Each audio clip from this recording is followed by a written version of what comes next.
Sumire सिद्धि गणेश।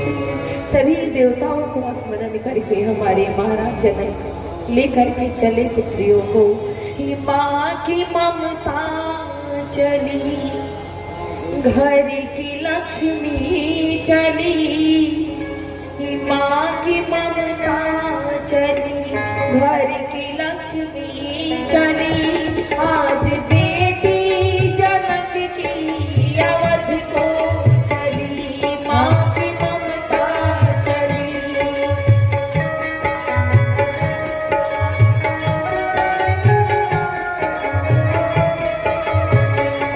माँ की ममता चली, घर की लक्ष्मी चली।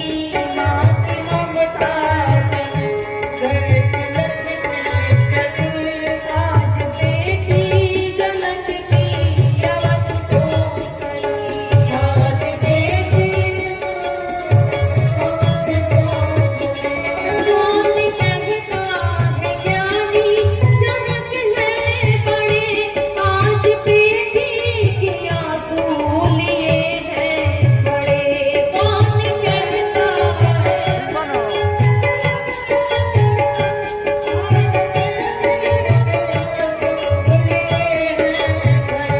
कौन कहता है ज्ञानी जनक है बड़े। आज बेटी की आंसू लिए हैं बड़े।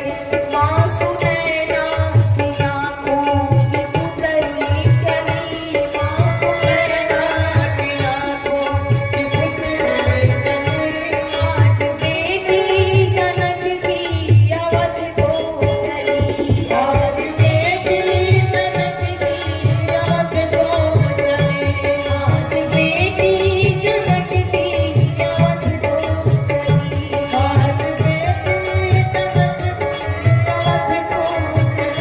माँ सीता ने तोता मैना पाल रखा था, पिंजरे में बंद तोता मैना भी जब सीता जी चली तो सीता सीता कह कर के रो पड़े। कि तोता मैना पुकारी, सिया हो सिया, बंद पिंजरे में हमको है तो क्यों किया।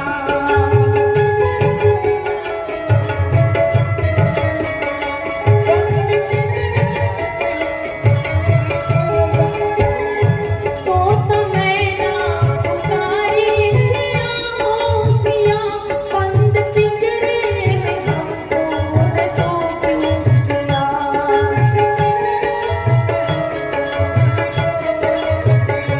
बोले दौड़े चले हम अवध की गली, बोले दौड़े चले हम अवध की गली।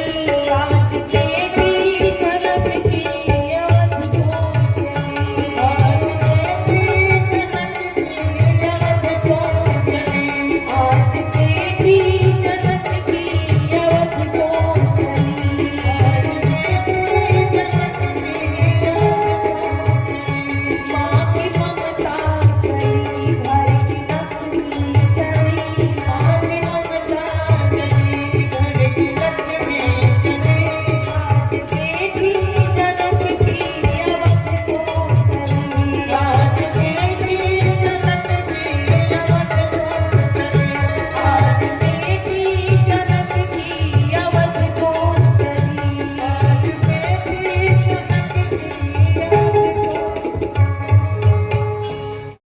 हमारे राम जी ने अपने चरित्र के माध्यम से बताया है कि एक भाई से भाई का जो धर्म है उसे कैसे निभाएं, माता पिता के प्रति क्या धर्म है, या पत्नी पति के बीच संबंध जो है, मित्र से मित्रता, शत्रु से शत्रुता, गुरु शिष्य, राजा प्रजा, यानी कि जो भी जीवन के संबंध है वो इस कथा के माध्यम से जानने को मिलता है। वही एक नारी के रूप में भी आए हैं भगवान ही, वो अलग नहीं है, सीता जी भी वही आए हैं बन करके। तो वो भी एक नारी के रूप में भी जो एक बेटी से लेकर के और महातारी तक का सफ़र होता है, कहते कुंवारी नारी महातारी। तो इन तीनों सफ़र में कैसे हमें अपने धर्म को निभाना है मायके से ससुराल तक, ये सभी श्री रामचरित्र के मानस से हमें जानने को मिलती है।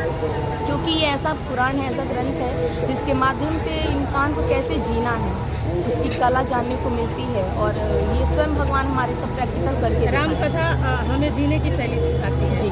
वहीं आप लोगों के मंच के माध्यम से चाहे महिला हो पुरुष हो, मंच के माध्यम से ये दर्शाया जाता है कि हमें हिंदू राष्ट्र बनाना है। क्या लगता है कि हमारा भारत जो है हिंदू राष्ट्र बन पाएगा? क्या लगता है कि जो हमारा भारत है, सनातन धर्म के जो प्रति हम लोग झुकाव होता है, पड़ाव होता है, तो कहीं ना कहीं धर्म परिवर्तन भी इस समय हो रहा है। इस पे आप क्या कहेंगे? विशेष तौर पे क्या कहना है, बस यही कि अगर हम अपने धर्म को मानते हैं तो हमें श्री राम के चरित्र से जीने की शैली सीखनी चाहिए। और अगर उस मार्ग पे हमने अपना जो प्रशस्ति बना लिया, उस मार्ग पे हम प्रशस्त हो गए, चल लिए, तो ये धर्म की स्थापना विधि से लोग कह रहे हैं ये संभव है। उन लोगों के जीवन में इस तरह के कथा का कितनी जरूरत है और क्या क्या लोगों को इससे लाभ हो सकता है? देखिए, एक परिवार में जो संबंध है ना, जो गृहस्थी है हमारी, क्योंकि हम गृहस्थ जीवन में आए हैं, तो गृहस्थ को कैसे निभाना है, कैसे रहना है, ये सभी इस कथा के माध्यम से हम जानेंगे। लेकिन केवल जानने से नहीं होगा, उसे अपने जीवन में उतारने से और उस मार्ग पे चलने से होगा। चलिए, एक बात और, आप एक महिला हैं और इस समय के दौर में महिलाओं को निकलना, उनको पढ़ाई के लिए, लिखाई के लिए, सारी चीज़ों को लेकर के कहीं ना कहीं पुरुषों को आगे बढ़ावा दिया जाता है, और एक आप महिला होकर मंच के माध्यम से आप कथा कर रही हैं, इस पे बेटी बहनों को क्या कहेंगे? एक मैं ही नहीं हूँ, अनेकों महिला कथावाचिका हैं। यही है कि जैसी अपनी भावना हो, और इस मार्ग पे आने के लिए पहले है कि अपने गार्जियन का सपोर्ट होना चाहिए, और सपोर्ट भी कब मिलेगा जब हम भी अपने चरित्र को उस प्रकार से रखेंगे, है ना।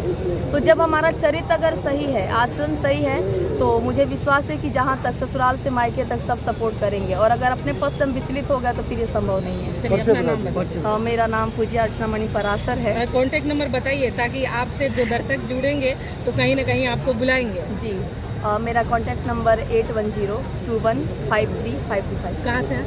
मैं तो बताई भी थी कि गोपालगंज जन्म स्थान है, लेकिन मैं अभी फिलहाल आपको दिल्ली वृंदावन दिन था और काफ़ी संख्या में यहाँ कथा सुनने आते थे चित्रा में, तो वो क्या कहेंगे इस पर, लोगों जो लोग दूर दूर से कथा सुनने के लिए आते हैं?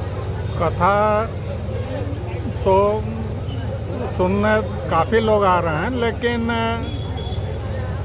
उसमें भीड़ इतनी हो जा रही है अंत तक कि वो लग रहा है कि हम लोग अपने प्रयास में सफल हैं, और अगर 25% लोग भी लाभान्वित हो रहे हैं कथा से तो एक बहुत बड़ी बात होगी। और अभी राम कथा करके गई हैं रचना मणि पराशर जी, तो इन्होंने एक सरल और स्थानीय भाषा में समझाने का भरपूर प्रयास किया है, और उससे काफ़ी लोग लाभान्वित भी हुए हैं और वो उसको बड़ी चाव से सुने हैं।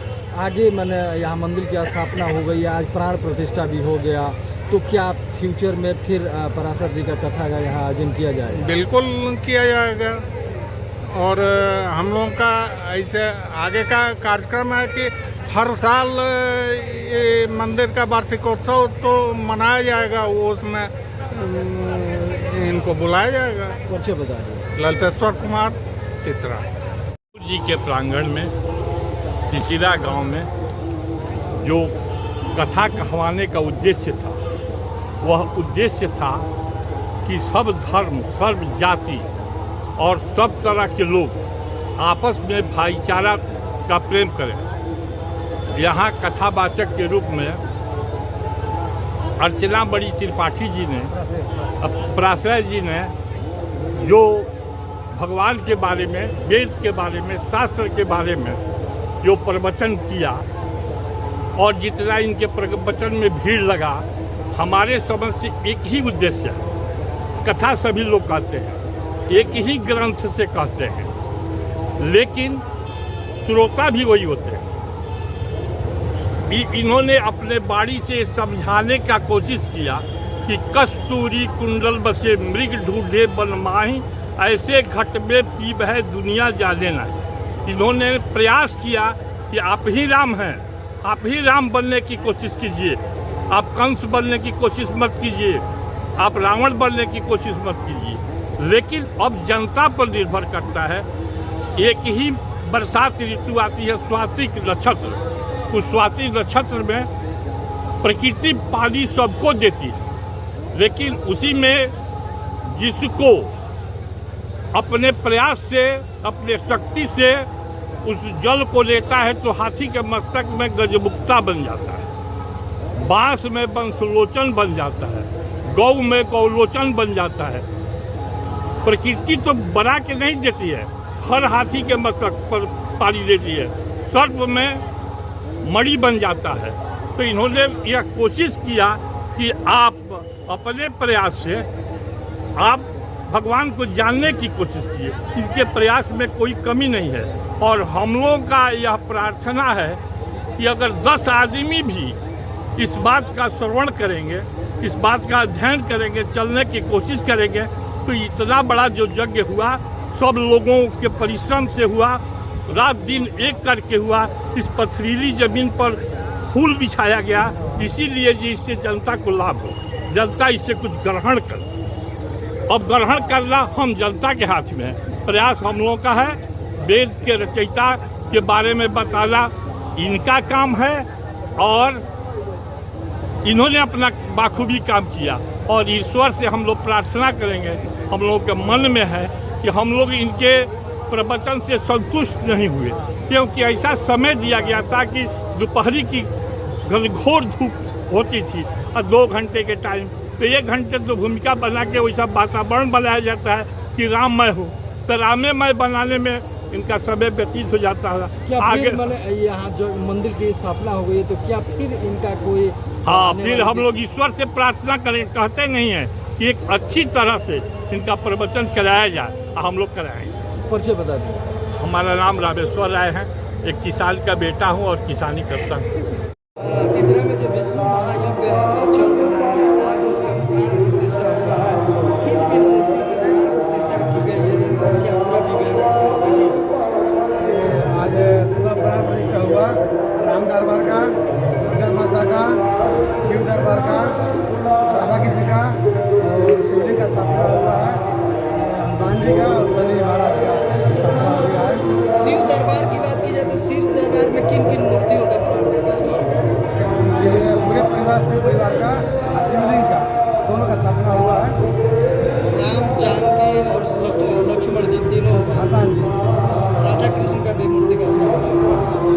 कब से इसमें भक्त पूजा अर्चना कर सकेंगे? अभी 7-7:30 बजे आरती होगा, फिर रात का पट खुल जाएगा, सुबह से भक्त अपना पूजा पाठ आज से शुरू हो जाएगा और लगातार रोज चलते रहेगा।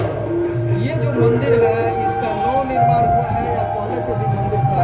ये पहले से छोटा मंदिर था और कई वर्षों से हम लोग लगे हुए थे और पिछले साल हम लोग काम लगाई इसमें, अक्टूबर 2022 में काम लगवाए और लगातार काम चलता रहा। 1.5 साल में भगवान की ठाकुर जी की कृपा से मंदिर भी बनकर तैयार हो गया और इस महायज्ञ का आज 7वां दिन है। भगवान की कृपा से आप लोगों के सहयोग से कल इसका पूर्णाहुति होगा और महाभंडारा का कार्यक्रम रखा गया है। क्षेत्र के जो जनता है हजारों की संख्या में इस यज्ञ में भाग ली है और इस यज्ञ को सफल बनाने में पूरा सहयोग दिया, क्या कहेंगे क्षेत्र के जनता? बहुत बहुत धन्यवाद कहेंगे कि आप लोगों का सहयोग बहुत सराहनीय रहा, क्योंकि इस जगह में ना कोई वॉलंटियर था ना कोई मेंबर था। जो लोग आए थे वही वॉलंटियर थे, वही मेंबर थे, सब लोग एक दूसरे का सहयोग किए हैं और अभी तक आपने को नहीं सुना कहीं हल्ला झगड़ा कुछ नहीं हुआ और बहुत बढ़िया तरीके से ये संपन्न हो गया। इसके लिए जो भी लोग आए उनका बहुत बहुत धन्यवाद और आभार व्यक्त करते हैं। अगर कोई हम लोग कमी रह गई होगी क्षमा चाहते हैं, फिर आगे सुधार करने का प्रयास करेंगे। जब ये मंदिर पूर्ण रूप से दर्शकों के लिए खुल जाएगा, श्रद्धालुओं के लिए क्या क्या व्यवस्था रहेगी? अभी तो मंदिर है, नीचे हॉल है, यहाँ पर किसी को लड़के दिखावी करना है, सगाई करना है तो नीचे हॉल में कर सकते हैं और पूजन पालन चलता रहेगा। उसके बाद आगे भी बहुत सारा प्लानिंग है, अभी कुछ नहीं कहेंगे।